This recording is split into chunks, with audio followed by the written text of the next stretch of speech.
and he was resurrected through a ritual.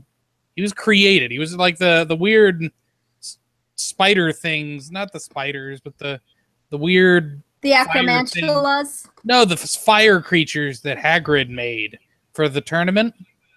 Oh, the dragons. The part crab, part spider, part the thing that had fire coming out of its back end. I think that's there. Yeah, blasted thingy. Yeah, the blasted thing. That was something created through magic and through selected breeding. Voldemort was created through breeding, or not breeding, but magic, and through, in this case, selected breeding in the way of necromancy.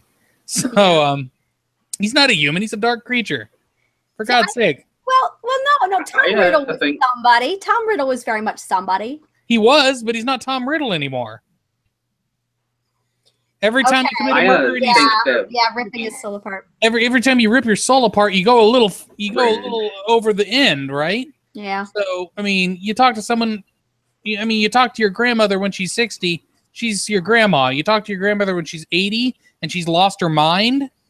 She's not your grandma anymore. She's someone else. Now talk about somebody who's done that 7 times. So I'm going back to your original statement that Umbridge is human and still far worse than Voldemort, who was just a magical creature. Yeah, you can't blame Voldemort for being evil. That's what he is.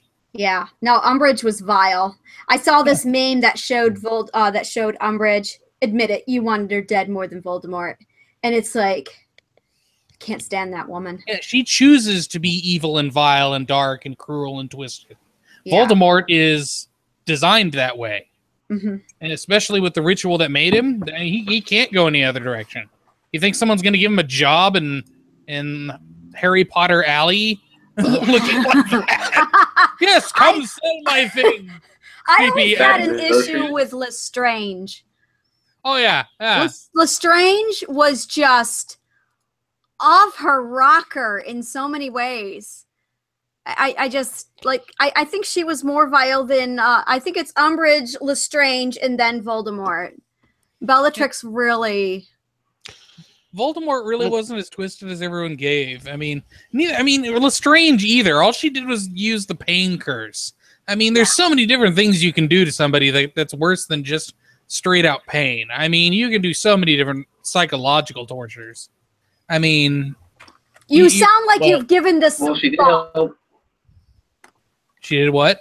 It helped torture Neville's parents, though. No, she used the pain curse on him until they went insane. Literally, that's the equivalent of lighting someone's nerves on fire until they can't stand it anymore, and then keeping the nerves on fire for a little while longer. I mean, where's the creativity in that? Okay. There we are. This is in no way. She's in no way like some psychotic genius or some evil twisted hag. She's just a nut job. Well, I think that's it. She is insane, and as such, you can make a certain degree of apology for her. The Umbridge is I think there's just the attraction to Voldemort too. Well, to a certain extent, yeah. I would argue that Voldemort is still a human being. He's simply representative of a human being that has allowed all their virtues to slip away into a maniacal fanaticism, because part of actually some elements of Voldemort can be traced back directly to characters like Magneto.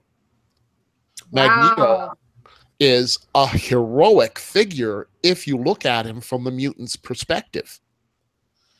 Voldemort, he does not want the mudbloods.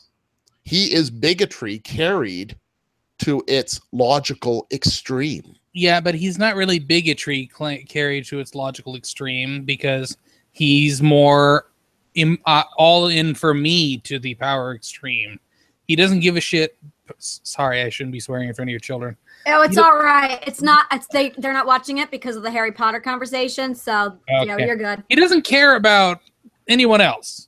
He makes that abundantly clear. when Peter is bleeding out after resurrecting him, and he's like, "Give me your arm," and he's like, "Oh, thank you, Master." He's like, "No, you twit, your other arm. I need to summon my minions."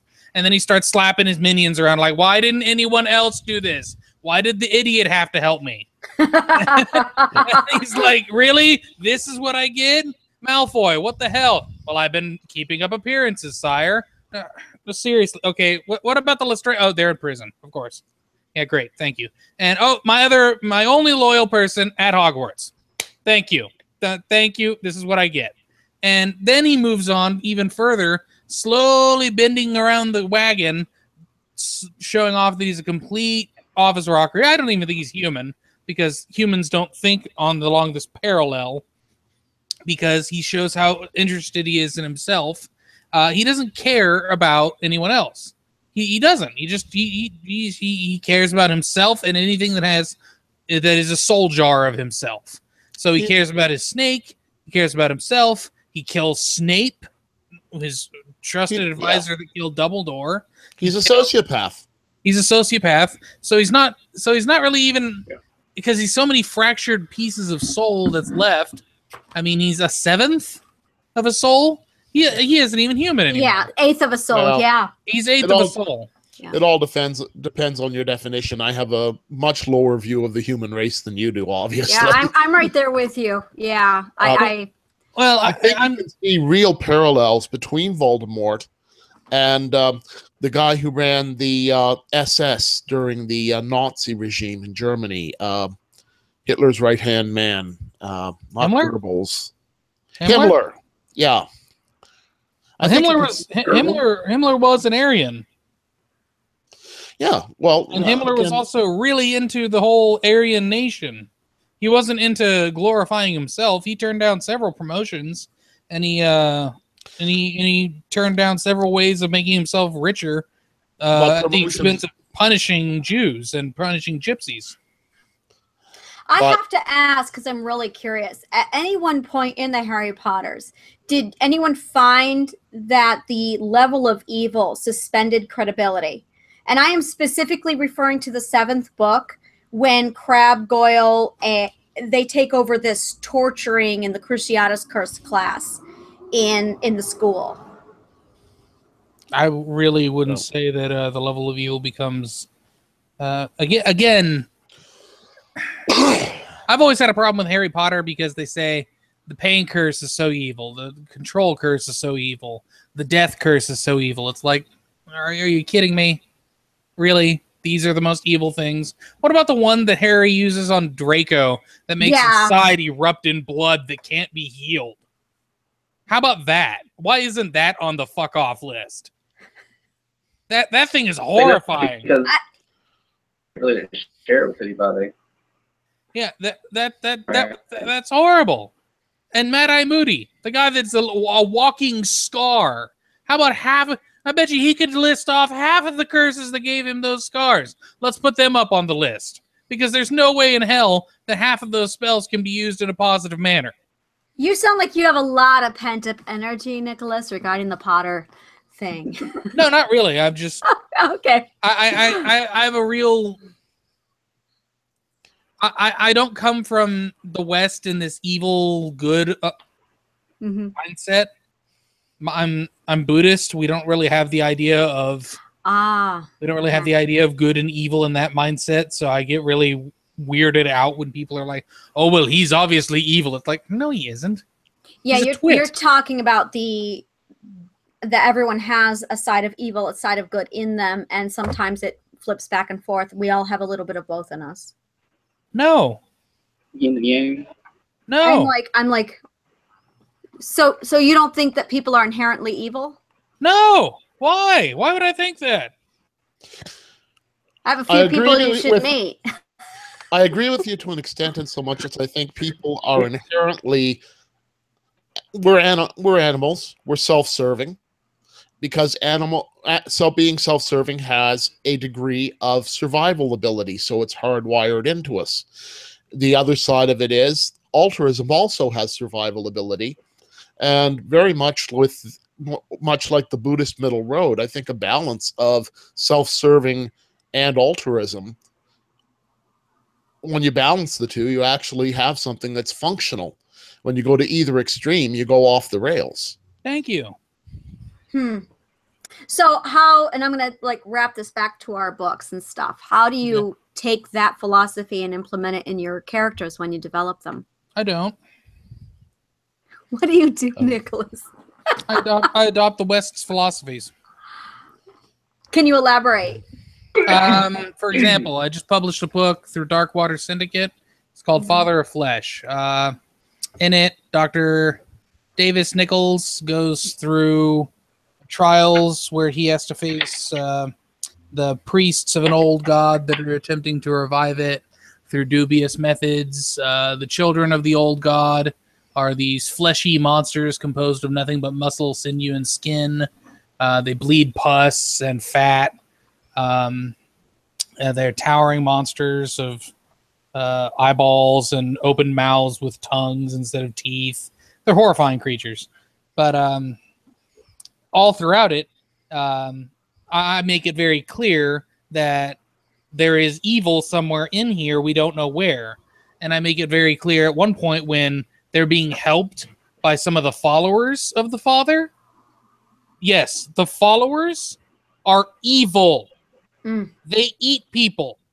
You ate dinner with them and ate a human being that died in a prison cell with you. That's thrown out in there. That's made a blanket statement in the book. Darkness. Darkness is bad in this.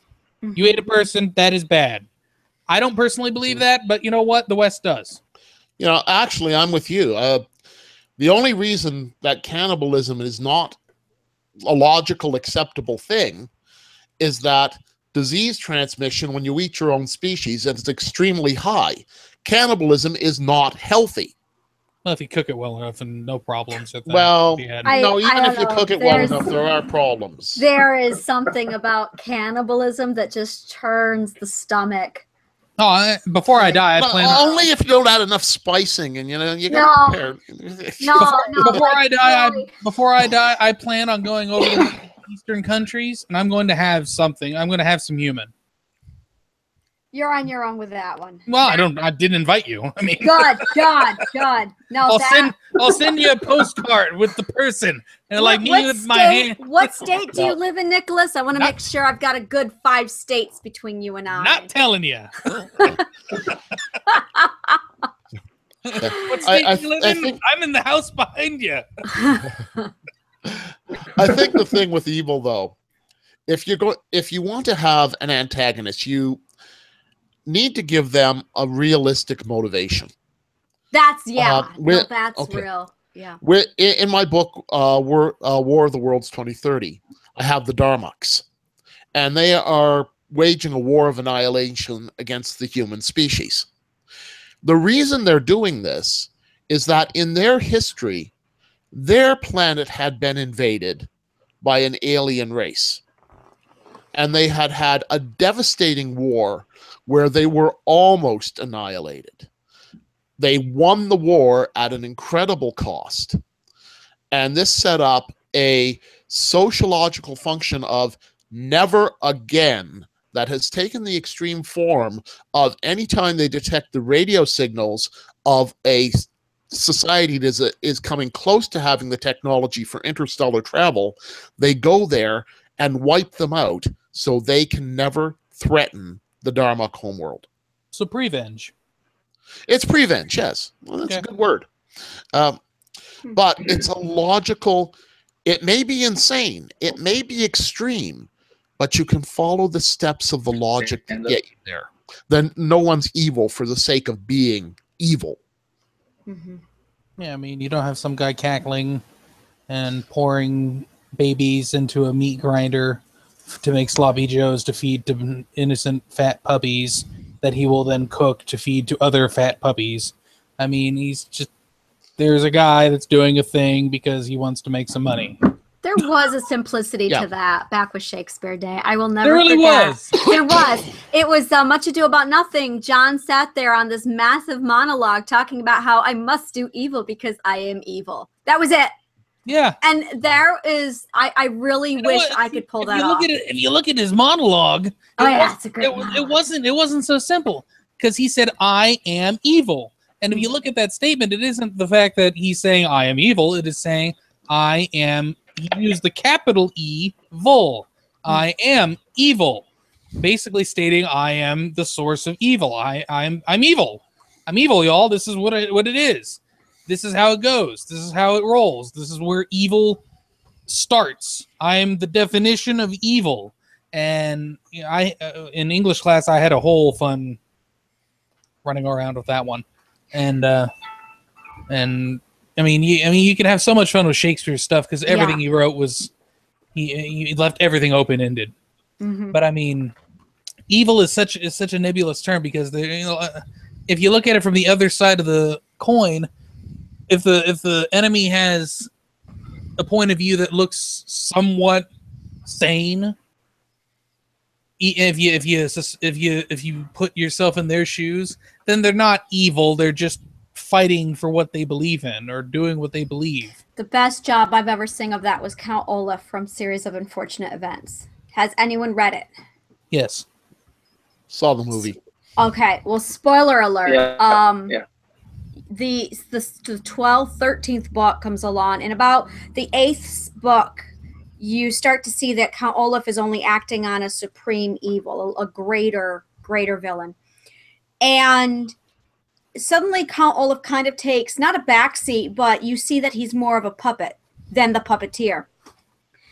And eventually the story keeps rolling so that by the time you get to the 13th, I'm never going to forget it, he gets up, he bites the apple to slow down the poison that was infiltrating his body. He runs over to the love of his life. She dies in his arms, and shortly thereafter he dies, and the 3 children are left to bury Count Olaf. I cried because Count Olaf was dead.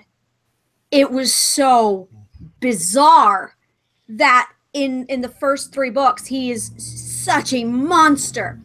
But by that 13th book, I loved him. I missed him. It was really warped. It was just really a different look at how villains are written. He really did a great job with that, I feel. I'd love to do that.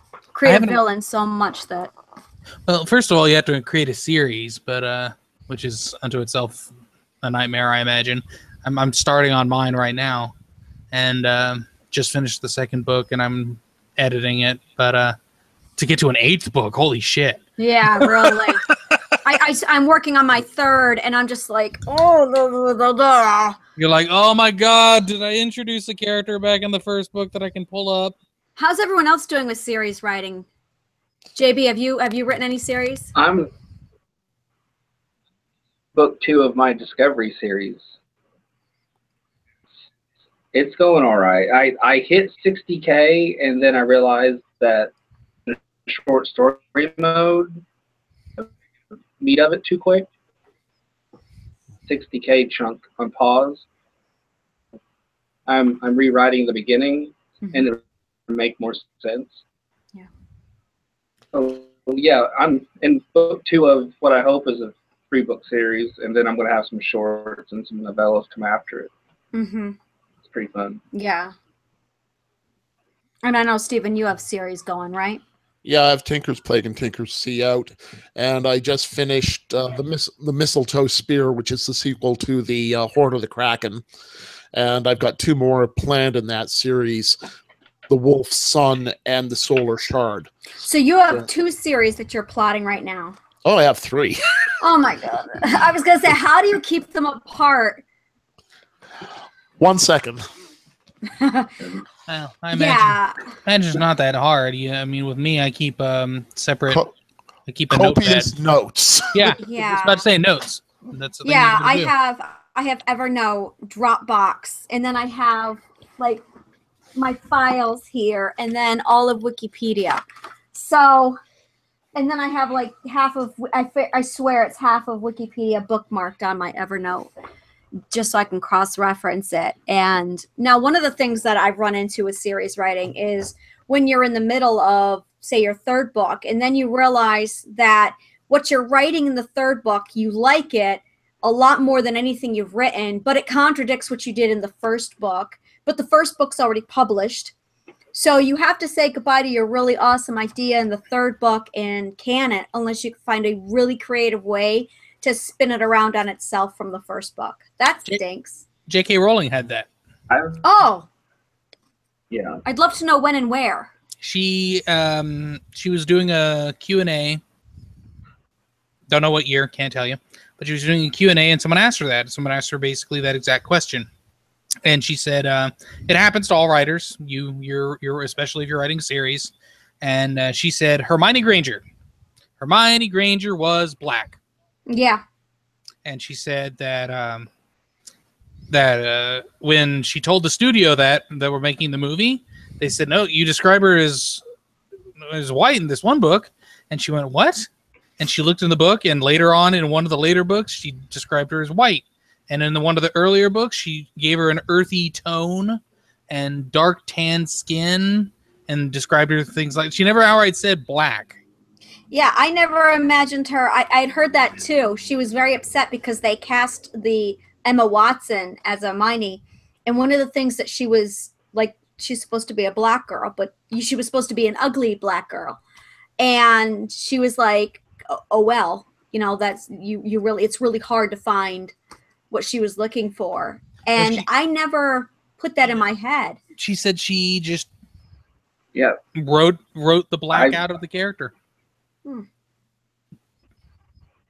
I never really pictured her as black. I mean, I wouldn't have cared either way. It was cast, but I just never pictured her as anything but this dorky little white girl. Did she have to edit? Yeah. Did she edit that out of the first book? Because I never picked up on that. No, and I know my friend, he has the British versions, and I've read them, and in them they comment on her tanned and dark skin and her black curls and things like that. I always imagined her almost a redhead. So by the time it got, I thought of her more or less. So by the time it got to us, I'm shrugging right now. So yeah, one of my favorite one of my favorite series rewrites was Tolkien, and I cannot recall the exact miswrite, but he wrote The Hobbit, and they came back in the 1940s and said, "Hey, we love The Hobbit. Can we have a sequel?" So Tolkien sat down and wrote The Lord of the Rings. It was one book at the time. They said, "What are you doing? There's a war going on. We can't sell this." So they broke it up into 3 books. They didn't realize it until years later, but Lord of the Rings contradicts the events of The Hobbit. I mean, grossly so. I think it was the location of the ring or how they found the ring. And it required a full rewrite for this one thing. It was around Riddles in the Dark, where they had to almost completely rewrite the events around the ring for the earlier sing of Hobbit. And if you can find one of the earliest editions of The Hobbit, you'll see it in there. That's all I've got to Something say. like quite a few versions of them. Yeah, you're going to start flipping through them. Which ones? I have probably about 20 different kinds. Yeah. I'm not that big a Tolkien fan. Oh, I haven't read them. I just hit up these like sales and stuff, and if I can show you my bookshelves, if the lighting in here would work, it is ridiculous. I read Lord of the Rings around 15 times and counting. I read it, and then I read Silmarillion, and Silmarillion is a little more to the right. The most beautiful. We piece. saw half the bookshelf actually. All right. Oh, yeah, we saw. There you go. There you go. I have that. Holy God, that is big. There's a lamp, and there's two more behind. You can't really see it. We can kind of see that there's something behind it. It looks like you're in a much larger room. I'm downstairs. We need to do like a contest. I have my little area. Yeah. Who has the most books in their library? Must be paperback or hardcover. Only ebooks don't count. I was about to say I'm gonna lose because I'm in a cramped space. So I have 3, 4, 5 bookshelves. I have a brother-in-law. He makes them, and he does it for free. I had a brother-in-law. That's a long story. I only have 3 bookshelves full, and they're overflowing at the moment, but they don't equate 5 bookshelves. So I'd say I'm probably running around 7. People keep giving me books. 7 books or 7 shelves? 7 shelves. Okay. I say 7 books. He has 7 books. He does not need to be an author. 7 books. You sir need to read more. We do have a question that I pulled at random. Oh, neat. And let me see here. Let me pull it up here. The question for today is, should Firefly be brought back? What the hell is Firefly?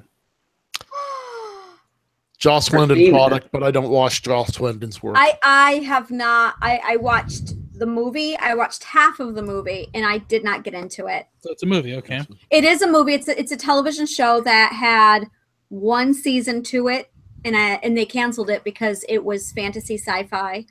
That was ABC. The owner of ABC was that, and he was very strict, did not approve of the fantasy genres, science fiction genres. So after it ran for its first season, he canceled the show. And every science fantasy lover who was watching the show were up in arms and screaming about it. So, well, I haven't seen it though. I watched a good hour of the movie, Serenity, I think, and that was that. I didn't. Oh, I've seen Serenity. Serenity was an interesting movie. That's Firefly. Oh, okay. Yeah. Okay, so I kind of know what's going on. Should that be a TV show, or should that be a continuation? Should it be brought back? Or should we just pull another question out of the hat? Because we can pull another question if you want. Another question. Sorry. No, you're all right. Let's pull another question. We'll give a short answer to it, just from all of us. Just short answer from each of us. I think that's fair. Yeah, that's fine. The movie was nice. I think it'd give it a fair shake if you let the Science Fiction Channel get rights over it. Mm-hmm. Okay, we have question 24. Go ahead. No, go ahead. With Sweden's TV shows, I really don't think it should be brought back because he's much better at comic movies, and Serenity was a nice wrap up, so the fans can be satisfied with that. Well, every Firefly fan out there is going to be screaming yes at this video. I am indifferent because I'm just not into Firefly. Yeah. All right. If it has Summer Glau, I might check it out. The next question we have is what we consider the best sci-fi or fantasy shows to air on TV or a streaming service in the last 20 years. This is going to be a very short-lived conversation from my end because that's Doctor Who, and I'm done with this now, unless you want me to start ranting about the Doctor. I have 2. I have 2 recommend to people. Warehouse 13 and Doctor Who. You can't go wrong with either show. Babylon 5. Pure science fiction. Yeah, 2. Babylon 5. That's back in the day. I tried. I could not get past their acting/costume department. I thought it was brilliant. I mean, it explored politics. It wasn't just shoot 'em up. It was the intrigue of disparate groups with different drives and different motivations coming together to try to form a cohesive whole. And it got into the whole thing of the old cultures who had taken on this parental role to the younger societies, and were making a complete botch of it like most parents do. No offense to you, but no, you're fine. You're fine. I know I suck. Yeah, the whole you're fine. The whole dichotomy. Stargate SG-1 was a pretty good one too. Stargate. I only saw the movie. I didn't see the show itself. Yeah. I couldn't get past the fact that they slandered my primary deity in the initial movie, and I just wouldn't watch it. Yeah, so we're back to the Yeah. which one was the best, which one did they get right? And I'm sorry, I'm going to stand by my Doctor Who. It's been running for almost 60 years now for a reason. Well, they change it every season. Yeah. Right? Right. Well, And I've never seen an episode. So oh, I've never seen an episode, but I know certain facts about it. I know they change it every season. They change actors. well, not every season. not every- Tom Baker ran for 7 years. Not Okay, every season. good for him. Yeah. I'm Yeah. sorry then. I'm wrong. I'm fair to admit when I'm wrong. But you know, it's run for 60 years. I think it's time to put that pony down. No, they did put it down, and then they brought it Oh, back no, because it's it is still that. good. Oh, good. They good. resurrected the pony. That's just Yeah. what we need. An undead horse. And they regenerate it. They just 'Cause keep we- regenerating the Last pony. episode- It's great. We beat the horse to death. Let's bring it back from the dead Oh, to beat no. it some more. No, it's not. They really keep exploring new issues. This last episode was beautiful. Yeah, I'm sorry. Yeah, I can't talk about it. Yeah. I was crying. I was not sleeping. I woke up this morning still crying, and I'm just like, what a phenomenal. They really explores humanity. Yeah. This Well, is the Yeah. one with I the little. didn't see like the last. This is the one with the phone booth, right? I didn't see the Yes. last minute and a half because The it started police to rain. box. The Yeah. police TARDIS, box. yeah. I'm sorry. Yep. They actually do a it's good so patch on the police box, in so much as it's a super advanced technology that's designed to be able to mimic its environment, because it was basically used for anthropological research, and you didn't want to have something sticking out that would create cargo cults.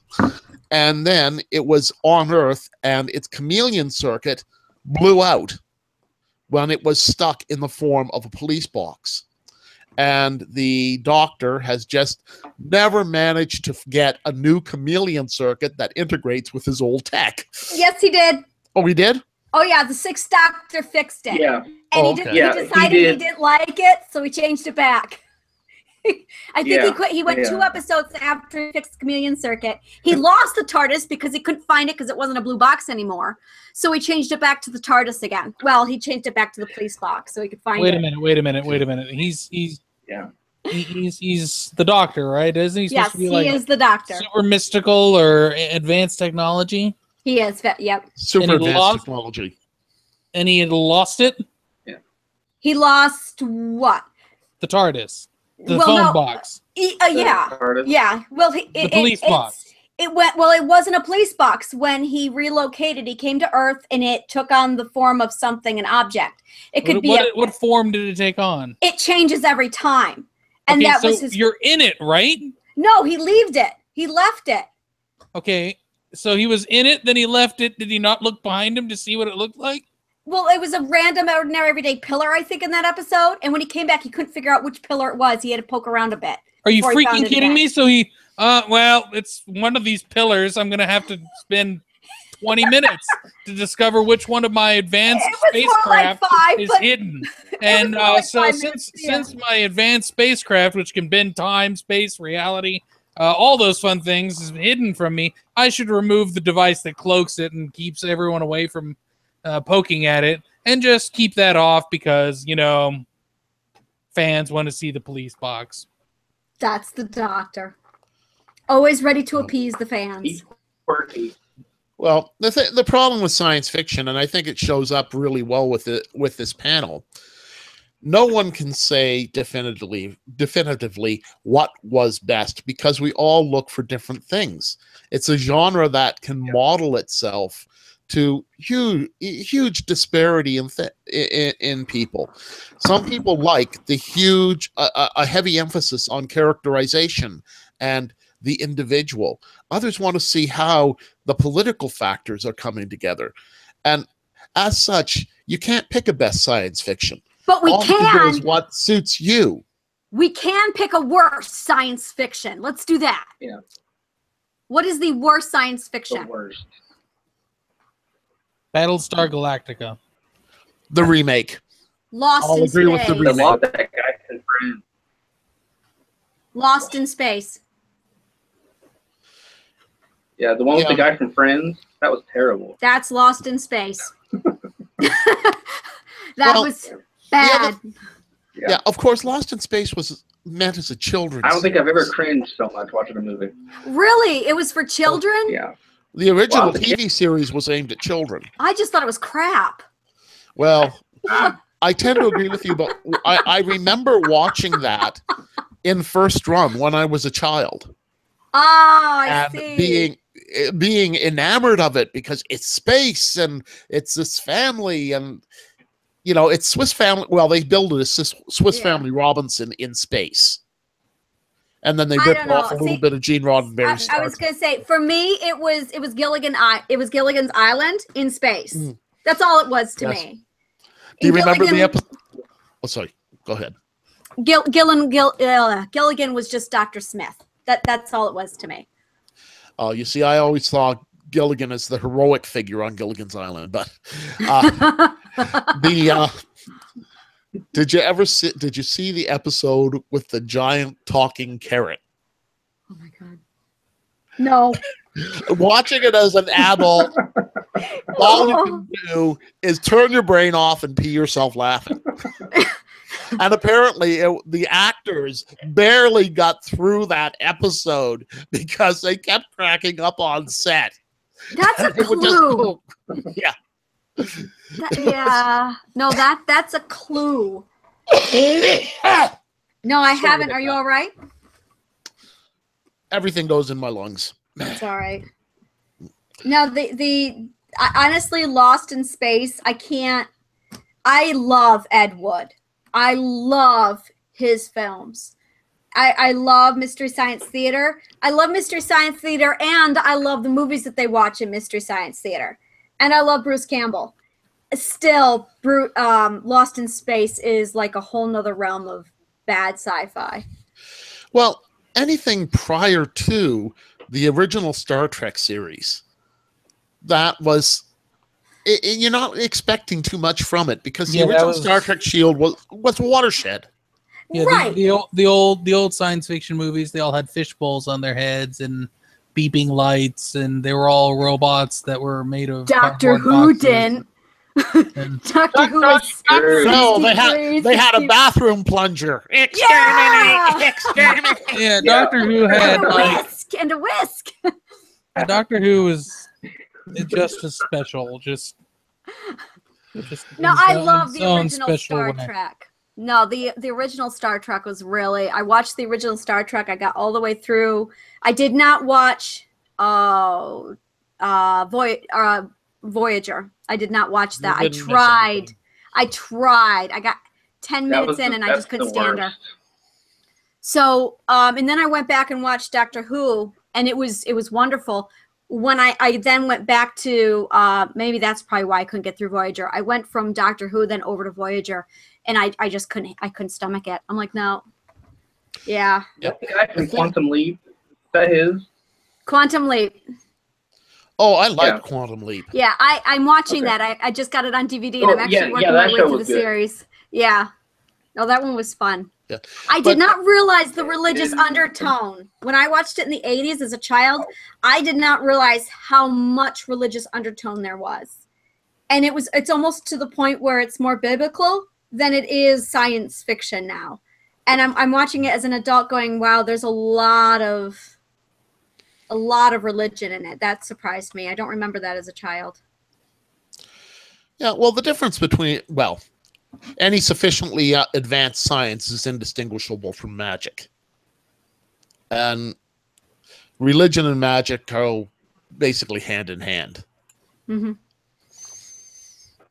But, and we just pissed off a third of the people watching this. So. What, religion and magic going hand in hand? Hi, everyone. Yeah. Well, didn't we have someone? I embrace taboo, so yeah. We can talk religion if you want. Oh, sure. Yeah, that'll be fun. No, I'd rather stick to I'm probably the most religious one here. He's like, I'd rather stick to science fiction. Science fiction and cannibalism is okay. Let's not talk religion. Buddhism should be in law. In Buddha we trust. In Buddha we trust. I'll stick with Raw and ISIS. I love Raw and ISIS. Oh. that way. Oh, you mean Isis isn't the goddess? I'm a Okay, Zeus that guy. makes more sense. Yes, yeah. Okay.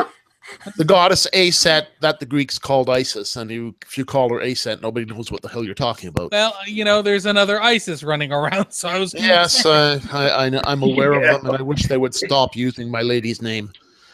They're annoying. Anywho, but I think it points out science fiction is such a broad umbrella. You can have some shows that you absolutely love, but they're completely different universes and dealing with completely different issues. Yeah. Orphan Black, one that's in production now. It's science fiction, near future, and completely different than any of the shows that we've talked about. Is anybody else aware of Orphan Black? Yeah, it's more. Yeah, I haven't watched it yet. It's on my. I a couple seasons ago, but because they lost me with all the mini clones, hundreds of male clones, and I don't know. They lost me at that part, but yeah, that is science fiction at its most unique and mind bending. It's pretty twisted stuff. It's set current day, and basically there was a cloning experiment done some 20 years ago, and some of the clones fell out of the research model that they had, and one of them is surfaced, and this group is trying to get the clones back because they may hold keys to the future evolution of humanity. And the clones are just trying to say, stop trying to kill us and cut us up and experiment on us, please, and get themselves out of it. It is a really intriguing, dark, but intriguing show. That show like that in the 90s. Can't remember what it's called. Isn't it Neolutionist show? The Neolutionists are the front group for the group that is trying to control the clones and manipulate them. But very dark, very reality-based. I cannot believe we haven't mentioned Star Wars yet in our sci-fi rants here. Because no one cares about Star Wars. It's like no one cares about it. I only watched the first one and the Daisy Ridley one. The first one, as in the 4th episode. I have no idea which. I just know it's the very, very first one ever made. That's New Hope, 4th episode. Okay. He just wouldn't shut up. Okay, that's the right one. Okay. See, there are 4 people here, 4 people who don't care. I enjoy Star Wars. I enjoy it too. I love how Daisy Ridley opinionated you are, Nicholas. I'm not going to be like, yay, Star Wars! I was just noticing how we haven't discussed it yet. It's like, wow, we've gone an entire 40 minutes talking sci-fi, and no one's mentioned Star Wars. Yeah, Star Wars is nice, don't get me wrong, but I mean, if you make me choose... It really doesn't contribute to the conversation, does it? Yeah, if you make me choose between Star Wars and Star Trek, I choose Star Trek. Yeah, no, I'm right there with you. Not that I'm in love with Star Trek, but Star Trek is just better. Yeah, I'll talk Star Trek and Tolkien before I go Star Wars. And Doctor Who. Well, the other thing with Star Wars, it's been talked to death. Yeah. What more can anyone say? Let's talk about the 7th movie. That's what we can talk about. Or the Rogue One. We can talk about that. That's new. I will actually stay awake one of these days for Rogue One. I hated that one. I have fallen asleep twice. I have not yet finished the movie. Yeah, it's That's okay. The only thing I liked, and I couldn't say I liked about it, and I don't. I get strange looks because apparently nobody else saw it. But there's this moment where that lead female character, I can't recall her name, corner, and she shoots at a stormtrooper, like right in the dick. There's this big old spark shoots out from his crotch off, and every time I bring this up, nobody's like, I didn't see that. I'm like, I didn't imagine it. I know that. This isn't A New Hope. I gotta go see this now. It's that Rogue One. Oh, okay. It cracks me up because because when you think about it, she didn't. I mean, it's not real. She didn't really shoot someone in the crotch. So like a special effects guy had to go in and put like sparks flying out of that guy's crotch. So it just cracks me up. For shot into the groin area. Well, it's I Disney. don't know. It's Disney. Disney owns it now, so they got to do something weird. But if I had to choose, if I had to choose my thing, I'd have to say X-Files and American Horror Story. I can never get through X-Files. I've tried and tried because people love it, and there's a good, but I could never really get through it. Yeah, I know a lot of people. It's the one show that I show though. It's odd though because I can't get going back, and I want to keep trying. There's something there. I feel that way about Babylon 5. That's my feelings for Babylon 5 is I want to keep going. I want to keep getting back to it, but it's so hard. I've seen one episode of Babylon 5, and then I saw another one, but I didn't see like the ones interspersed between, so I just lost track of what was going on, and I got totally turned off by the show. Yeah. Yeah, if you watch the episodes sequentially, the way they're meant to be watched, there are incredible developmental arcs and character transformations in that series. But they're done gradually over time. Well, Straczynski said he was writing a novel for television. And he went in with a 5-year story arc pre-planned, along with the characters' developmental arcs. And that's where the strength of it comes in, that it is so interconnected. And if you see it from the beginning, it's better to watch it actually on disc, because you'll find yourself going into a binge watching phase. Now I'm gonna disagree because I was watching it on disc and I got through a couple episodes and I just could not get past the costume department, the acting, the whole collection was just, it was really hard for me to sit through. Like, this is really like, to me it was just really, really cheaply made, really badly done, bad acting. I just could not stomach it. And my husband was like huge on the way the story developed. Apparently they had written the script for Babylon 5, the whole, all 5 or 6 seasons, and they locked it in a vault. And no one, no one got that script out until it was time to film it. Well, they didn't actually write the script. They wrote the outline for the script. Yeah. And then they wrote the script as they went along. Like a regular television show. And that was the other thing, is it's a show that, and this is again just me hearsay, it's what I was told. The show starts at the end and works its way backwards. You know where it's going to end up. You know the climax. It's just a matter of how you're going to get there. And that, I think, is another problem that I had, where I'm just like, I know the ending. Why? It really, I never found that. You didn't. There was a movie. That's a show. It doesn't work. See, I don't like movies either. Yeah. Sunset Boulevard, you start off, he's in the pool dead, and then it goes back to tell you how he got there, and I'm just like, well, he ends up dead in a pool. I don't care. Has anybody else seen Passengers? No. No. Oh. Okay. Is that the Jennifer Lawrence one? The woman who played in Hunger Games? Yeah.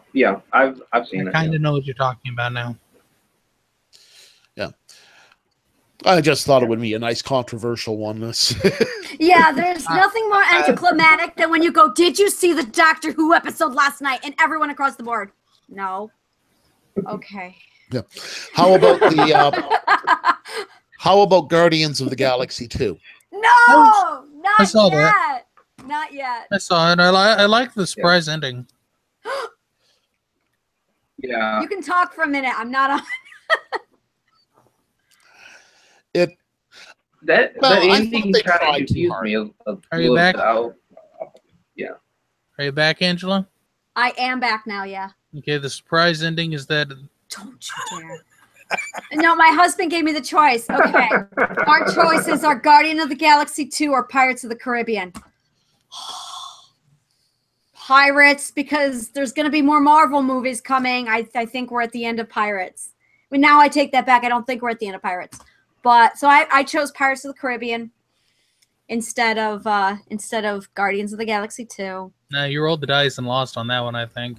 I don't well, I Yeah. haven't seen Guardians of the Galaxy. I've seen them yet. both, so Uh, I don't know. Just I liked Guardians of the Galaxy. I was going a to lot. watch the Pirates one.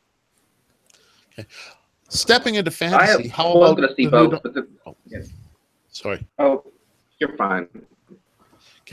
How about the new Doctor Strange movie? The Oh, one that came was out around good. Christmas. that was awesome. No, Yeah. I really enjoyed that one. Really enjoyed it. It was really good. Yeah, I was really impressed by how they Yeah. updated It was like the Inception. origin story. Mm-hmm. Because, he was no longer driving drunk, which has become the complete social taboo. He was texting and driving. That's funny. I didn't realize that at all. He was texting and driving. What is Yeah. the moral implication of this movie, people? Don't text and drive. Or you'll This become could the happen Sorcerer to you. Supreme. Yeah. Yeah. You could become the next Doctor Strange. That's really not a Well, Yeah. I really when I went to see I it, did. I thought I was going to be really PO'd by them changing the Ancient One into a woman because it was off canon. Mhm. But she really pulled it off. That Yeah, that she's surprised me. I'm sorry. I just said that Tilda Swinton is always good. She's awesome. Mhm. Bit odd, but awesome. I did feel it was a little Matrixy. There was a moment or two where I'm like, okay, am I just watching a different version of the Matrix? Well, Doctor Strange has always been that way. Okay. Yeah, I really need to. I wish I had $5 million so I could just go in and buy every comic book ever made so I could sit down and just read them all. Is there a book form? Has anyone bothered to sit down and say, it'd be awesome, Superman, volume 1 all the way to present day in a book? Has anyone done that yet? It would weigh tons. I would- think it would- they do those. They do Yeah. chap books, which are like 50 issues each. Yeah. Like manga, okay. Because that's really what I'm waiting for. I'm trying to get my hands on them, and I'm huge on I got to start at the beginning. I got to start at that first one. And I know there's a massive universe in the background. Did anyone see the Wonder Woman movie? No. I did. Not yet. How was it? I haven't seen it yet, and I'm skeptical. It was good, but overhyped. They missed some opportunities, in my opinion. Tried too much on, I don't know, sort of jokes that are used up. If you've seen Yeah. Marvel movies before, they in moments that could have been a little bit more serious and a little bit more hard hitting, they go for they go for jokes or a lightheartedness, and it just didn't work. Falls But overall, it was beautifully shot. Yeah. Yeah, it beautifully shot, and Gal Gadot,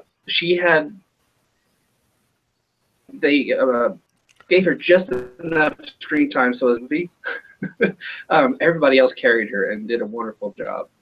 Mm-hmm. She's a good actress. I just don't think she's leading yet. But I think they knew that. So because for a superhero, she doesn't have, at least to me, as everyone else did. So. But overall, it was definitely worth the $10 that I spent to go. So we're into DC world. I'm going to swing things over to Batman and Superman. Iron Man is better. How was the Batman versus Superman movie? Way too long. Yes. Way too long. I'd say about an hour and a half too long. Yeah, they could have cut an hour and cut about 45 minutes, close to an hour out of it, and it would have been just fine. To me, Ben Affleck and I think Wonder Woman actually saved the film. the joke, not the Joker, but the guy who played Lex Luthor cast someone else. He was a complete joke. That just made no sense. Yeah, I think I got the To me. gist of the movie through the Batman Lego movie, with the whole Superman is my nemesis. He's not even a bad guy. Like, I'm good. That was my Superman versus Batman. I actually just watched that 2 days ago, Batman. The Batman Lego? And Isn't it epic? yeah, my nephew came over and he wanted to watch it, and I was like, I guess this is gonna take forever. It's gonna be terrible, but it was really good. I was surprised. Oh no, I watched I it in didn't the have theater, to suffer through it. and then I took my kids to see it in the theater, and then I bought the movie, and I think Wow. I've seen it 3 times. Oh yeah, no, I don't like Batman. And this was like let's talk about all the crap that's ever happened with Batman and really go at this character. So for me, it was 2 wonderful hours of let's pick on the Batman franchise. It was great. So one of the things that I absolutely loved about the film, and I just completely and totally lost my train of thought aside from telling you how much I hate Batman. So, oh yeah, I remember now. the shark repellent. So we get back from, it was the second time I'd seen the movie. And the kids were asking about some of the jokes. And I'm like, well, that's in reference to the 1960s Batman. And you really need to see all of Batman to get 90% of the jokes in the movie. So I said, you just show them the 60s Batman. So I thought he was going to pull up the episodes on Netflix. Oh, no, he found the movie. Apparently, there was a movie. There were 2. Oh, wow. Yeah. Adam West. Yeah. Was it? I still don't know what to do with it. I'm like, there's a movie. You mean the series did so good that they made a movie off of this? And it's when the shark bit his leg, and he pulls out the shark repellent. It was a stuffed animal. I'm sorry. And you've got this giant stuffed shark hanging onto Batman's leg, and he's got this repellent, and he's just blasting him with it. And I'm just like, oh my God, it's a real thing. And I think that was it. Through the whole movie, I'm just going, oh my God, like Condiment King. That's a thing. I looked it up. It's a real thing. So. Yeah, I think that moment in the film, he's like, yeah. I was like, yeah, do that. I think with a lot of these shows, it's very generational because I've got a few years on you guys, and I grew up with the Batman and Robin series, and I loved it as a child. And the thing that I still love about it is that it works on 2 separate levels.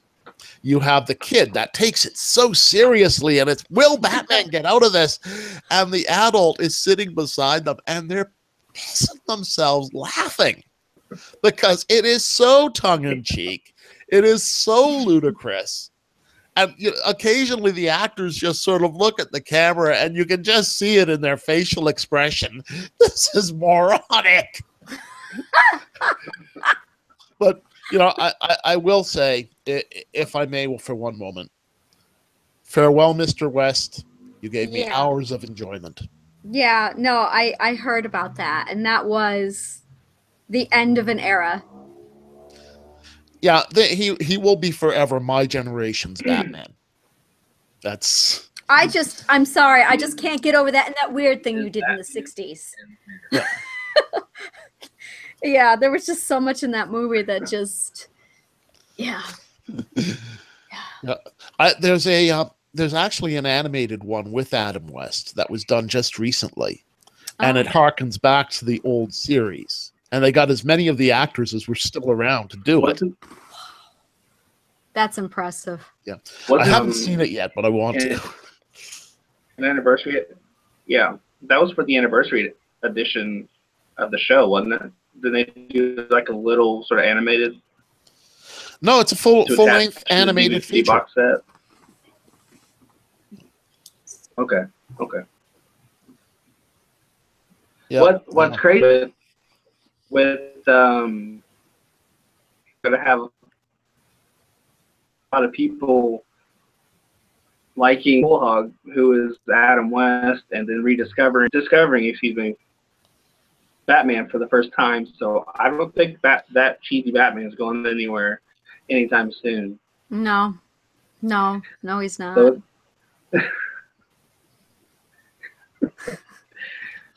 there is something they were showing there is I something about Batman being cheesy that just if the shoe fits. Yeah, it's all tongue in cheek. Yeah, I discovered it a couple of years ago. They were showing every single episode on this one channel. But a cheesy, campy Batman, I have to watch this. And I watched every single episode, and those are hours I'll never get back. Enjoy myself. They were very funny.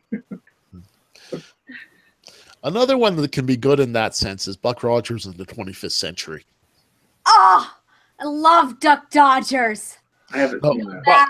That's quality television. Yeah, I went out, my husband and I purchased the complete collection of Bugs Bunny, which is actually very difficult to do because it's never the complete collection of Bugs Bunny. We got the golden edition, so it has all the classics from the golden era of Warner Brothers. But then we also have some very early 1930 classics and the 1940 cartoons that came out. And it's really frustrating because you have to, almost every disc has the primary episode in it, like Duck Dodgers. Another one has the Valkyrie episode where Bugs, killed a Wabbit. And we introduced the kids to it. It was just hours of indulging on classic Bugs Bunny. Just so much wonderful fun. And it's just so wonderful. That's time well spent. Since they're aged, not only do you get the cartoon and the fun aspect of it, but if you enjoy shows that are kind of politically incorrect, oh good God, really good. There was actually an announcement in the beginning of Bugs Bunny. Whoopi Goldberg does a presentation in the beginning explaining we cannot edit these for PC purposes. If to do so would be to destroy these treasures beyond watchability.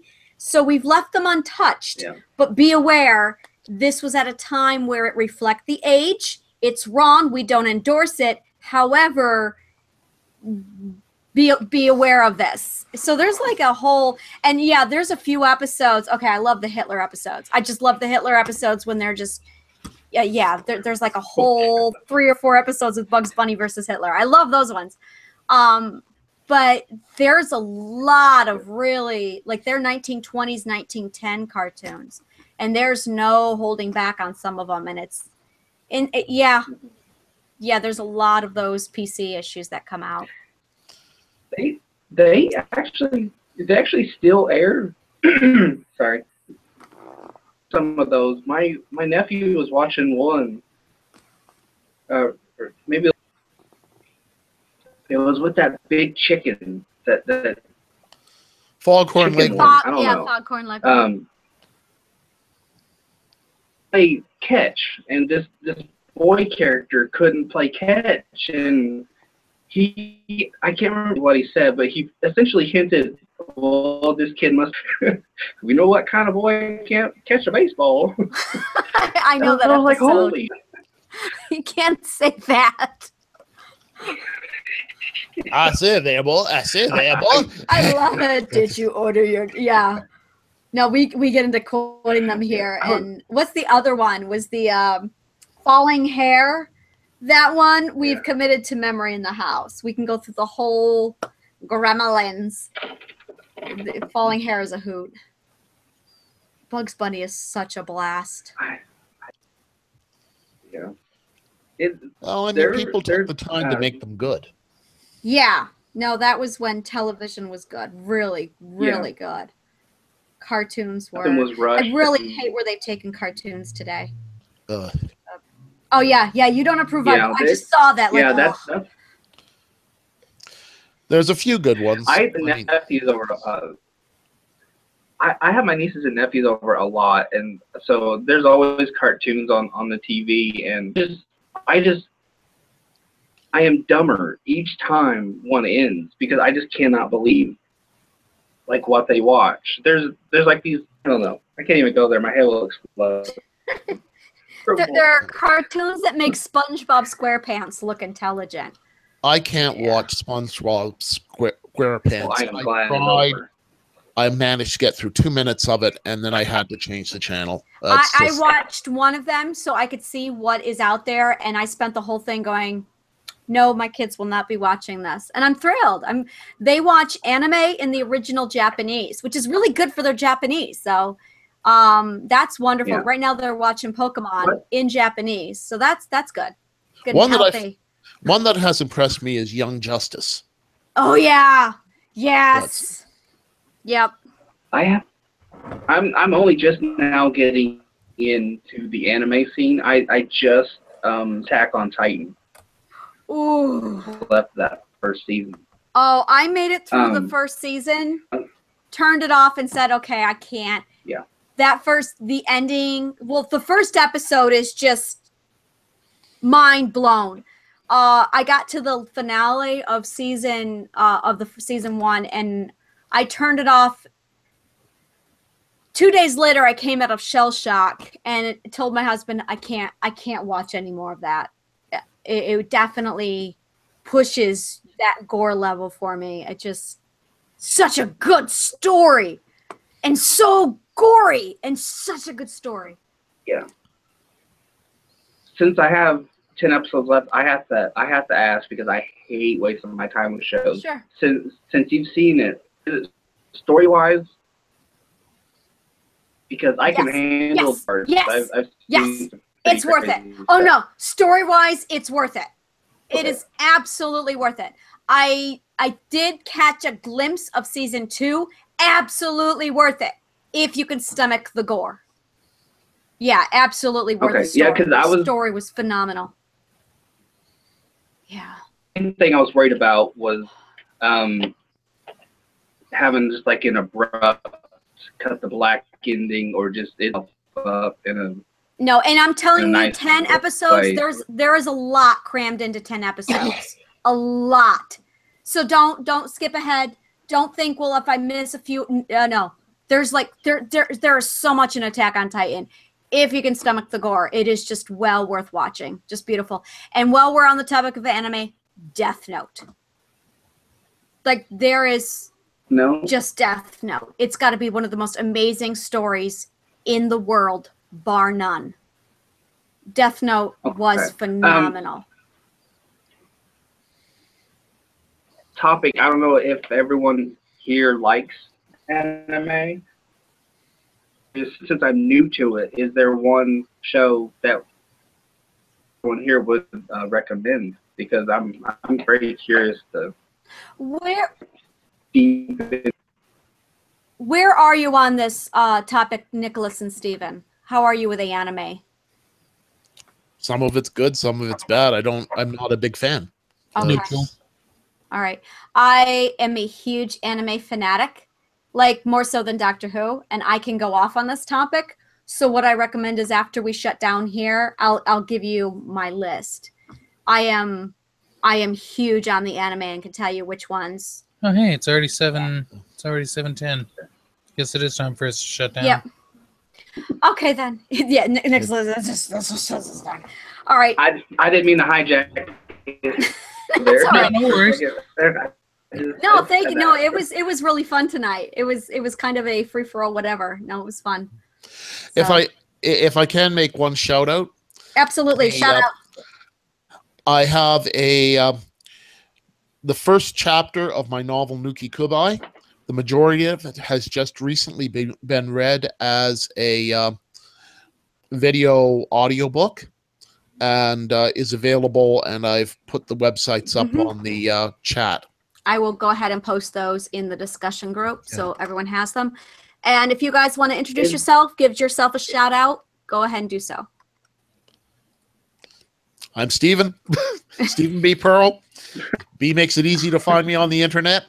And www.stephenpearl.com with a PH. And hi, everybody. Even though it's bye, everybody. I'm Nicholas Pascal, author of Father of Flesh. My website is www.nicronomicon.com. NICKRNOMICONOM. Necronomicon.com. Feel free to stop by. I post stories Monday, Wednesday, Friday with a serial that goes on every Saturday. All for free. So hope to see you there. And JB? I'm JB Taylor. Oh, sorry. No, go ahead, JB. I am the author of Discovery, which is book 1 in these. Chaos is book 2. It'll be done in 47 years. New page. Don't have the link, but it is Taylor Talks. But until I can change the name, it is Tailor-Made Author Interviews. So yeah, that's about it. And I am Angela B. Chrysler. I am. Go ahead. Sorry. No, you're fine. I have Discovery coming out on audio for that. I'm very excited about that because it's my first audiobook in a good long while. And I'm Angela B. Chrysler, and I am found at angelabchrysler.com.